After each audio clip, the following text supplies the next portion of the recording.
social justice investing. And the idea is we're trying to answer the question, does your money work as hard for democracy, peace, and freedom as you do? So the Women's International League for Peace and Freedom is the oldest women's peace organization. We will be 100 years old by the time you see this in April. April 2015 is our 100th birthday.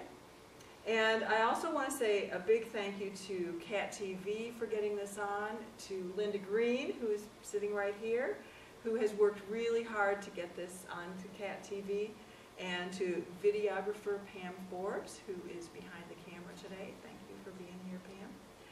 And also I wanted to announce that WILPF meetings, Women's International League for Peace and Freedom meetings here in mid-Missouri are the first Saturday of every month at 2 p.m. at Broadway Brewery. So we'd love to have anybody, any and all folks join us. So the last 3 weeks we've been talking about investment as kind of international system, a system that invests in stocks and bonds and mutual funds and those kinds of things that we've been trying to get a grip on what those are, what that means, what the kind of activism that's available for shareholders, and some of that will be on Cat TV. But today we're going to sort of change the focus and talk about more of a local system and find out if there's a way that people can invest in the local community and build the local community instead of always sending money into the international system that maybe we can't follow quite as well. So we have a couple of people with us today, and right here to my right is Paul Sturts from Ragtag and Hitsville, and he's going to tell us all about that. And then Molly Freebairn is here, and she is from Show Me Solar, and she's going to talk about solar investing. And then I'm sad to say that Julie Holly is not here. She was going to talk about a gateway organization that she's part of that invests in sustainable agriculture. So I'll talk a little bit about that when it's my turn. But let's start here with Paul. Kind of tell us about Hitsville and Ragtag. Sure. I'm glad I'm not talking about mutual funds or Roth IRA, because I have zero to say about it. I'm pretty simple-minded, I guess, when it comes to financial world. So maybe that's why I gravitated towards doing things locally, because it's something I can grasp. Right. You know, we started Ragtag as a film society back in 1998, and it was a very simple concept. We asked Richard King of the Blue Note if we could use his space a couple days a week. Mm-hmm. He said, sure, just give me $1 a ticket. Wow. We could understand that, and so we did that for a couple of years, and then we teamed up with a number of people, including your daughter, Mm-hmm. Holly Roberson, to start the Ragtag Cinema, storefront cinema. It was about 70 or 80 seats on 10th Street. We did that for a few years, and then a number of us got together and started the building that we're now in on Hitt Street, which was a much bigger deal. It involved roping in about a dozen people who each chipped in anywhere from $25,000 to $50,000 a piece. We bought this building back in 2005, I believe, the end of 2005, for about a little under $500,000. It was a big deal. Right now, you couldn't buy any of those buildings for that price. Things have really changed downtown, but we were lucky to get in there right as the economy was bottoming out. So we put a pretty big investment in that building, and we were lucky to get some historic tax credits to the state and the federal government. We were very lucky that way. And we opened up in 2008, and we've been there ever since. And Hitsville, which is what the building's come to be known, includes Ragtag, the cinema, Uprise Bakery, which was our sister business from the get-go, but we were sort of separated at birth and were able to come back together in 2008, as well as 9th Street Video. And now it has a fourth business, Hitt Street Records is upstairs, and we're really happy about that. So, you know, it's touch and go, I would say. Year to year, I don't think anyone's making a lot of wealth off of it. You know, the building owners at Hitsville, I think we've all gotten a few $100s in dividends. I don't even know what you'd call it, but you know, I think people made the decision that for the good of the community, that we were going to put money in, and over time it would appreciate, but there wasn't going to be a lot of money drawn out of the building, at least in the first 5 to 10 years. So, you know, we're really happy with where we're at. You know, we pay all the businesses pay their monthly rent, and we're, you know, making progress on the mortgage and paying our taxes. But yeah, it takes a little bit different of an approach than saying, hey, I need my 7%, or I don't even know what people get in the world of finance, but that's the investors in Hitsville are clearly not getting that. So maybe over time that'll happen. Well, like you said, if you cashed out, Yeah. if you said we're selling it out, everybody would get their money back. Yeah, no one has done that yet. I think everyone feels really proud to be part of this community asset. You know, as the downtown has developed, and there's been a lot of, you know, student housing sprouting up. I think Sal Nuccio calls them brat castles.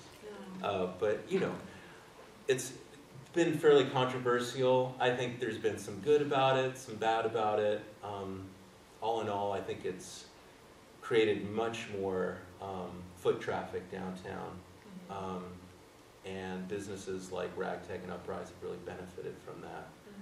So the aesthetics of it are not what I would call great, but you know, we've become more of a grown-up city in the last few years, and there's been some growing pains that way.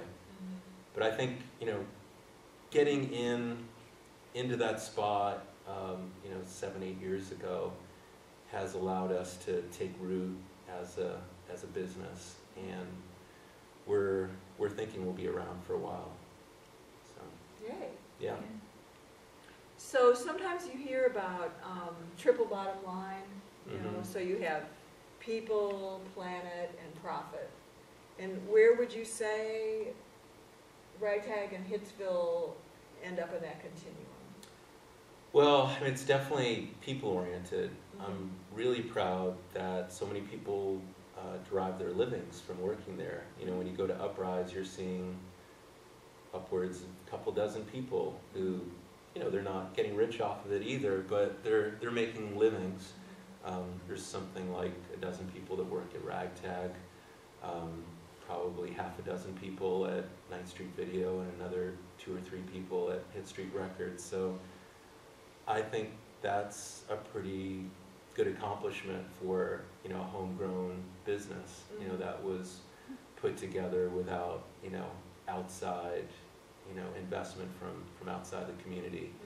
You know, we've been able, all those businesses have been able to fulfill a niche that was needed in the downtown. We've sort of, you know, planted our flag and said, you know, downtown Columbia is important. We think that this is a great place for people to, you know, come every day, and they can walk here, they can bike here. It's not suburban-oriented development. You know, it gives a lot more of a heart to the downtown to have businesses like that are you know, built by local people. As far as, you know, planet, I can't really say. I mean, I think the films.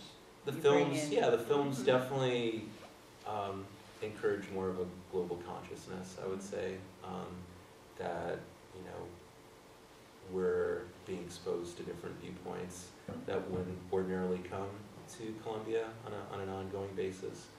And the film festival, which has been an outgrowth of that. True False started as a film festival in 2004 with the intent of weaving together some of these downtown theaters that we really love, like the Missouri Theater and the Blue Note and Ragtag, and it's grown to be, you know, 9 or 10 venues, and has about 45,000 people I shouldn't say 45,000 individuals, it's more 45,000 tickets. Ah. It's probably in the order of 15, 16,000 different individuals that come. Next year will probably go up to 50,000. And, you know, the festival now has national, international profile, at least in our, you know, small little world of documentary film.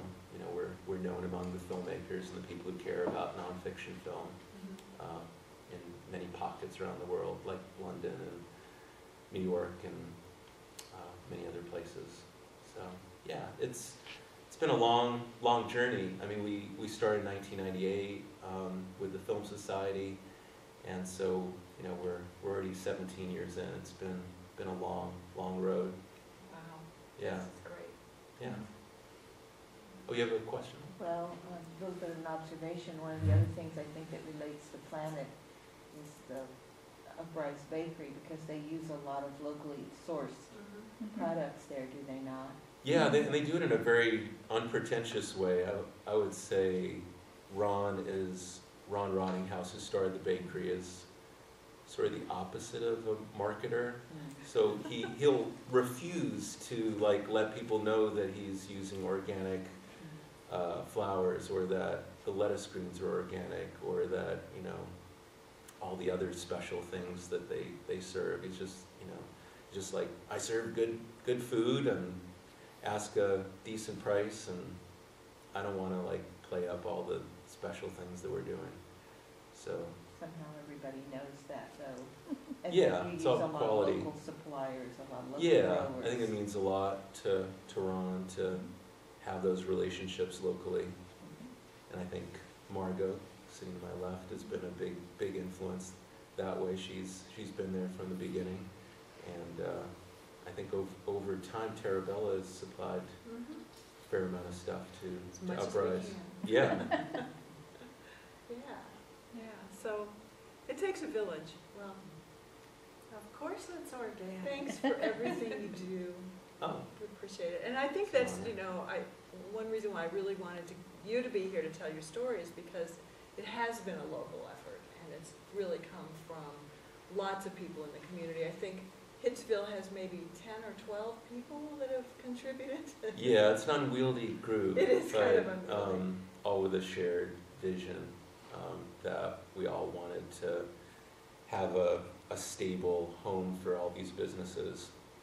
And I think over time it's going to prove to be decisive, because if we hadn't gone in back in 2005, 2006, and we, you know, had waited till now, we'd be looking at rents that would probably be double, maybe triple for all these businesses. And so we've been able to have sort of a safe incubator for all these businesses all these years. You know, when Ragtag used to be on 10th Street, we had a benefactor in the Oddfellows, who were the landlords, and they basically kept our rent artificially low. I think it was around $1,000 a month. And, you know, a lot of other businesses that were getting started were looking at, you know, $2,000–3,000 for spaces like that. Wow. And that can be really decisive for a young business, because that's a fixed cost that you have to pay it every month. It just adds up, you know. And so it might not seem like a lot, you know, the difference between $1,000 and $2,000 a month, but, you know, that's another $12,000. That's, you know, another part-time employee. It's, you know, a number of different things. So we were really fortunate. I do fear for businesses, startup businesses in this economy that are starting up in a much more go-go time in the downtown, how they'll get situated, how they'll take root, because, you know, when you're dealing with those higher monthly expenses, you can fail a lot quicker. You know, we've been sort of like most people would say, you know, oh, there's all these people that go into Ragtag every week, all these people that go into Uprise, but it's a very small margin that we're working with. And so there have been many times in our histories where, you know, we were, you know, 4 to 6 weeks from having to close or, you know, have to do something extreme. And I should mention that we were extremely fortunate when there was this major transition that happened in the film business away from 35 millimeter to digital. That happened 2.5 years ago. I don't remember the exact That sounds timing. right, We had to go to the community for that because we didn't have $100,000 lying around. The community came out in force and did our Kickstarter campaign and helped with our capital campaign, and we were able to do this very dramatic technological changeover that we wouldn't have been able to have done otherwise. And this happened all over the country with art houses. I was really lucky. I booked other movie theaters, including one in Fort Collins, and they were the first ones to come up with the idea of doing this crowdfunding for the digital conversion. And so I was like, wow, they raised $150,000. They're not nearly as popular as Ragtag. We could do that. And so I think I brought that idea to the board. And at first, people were a little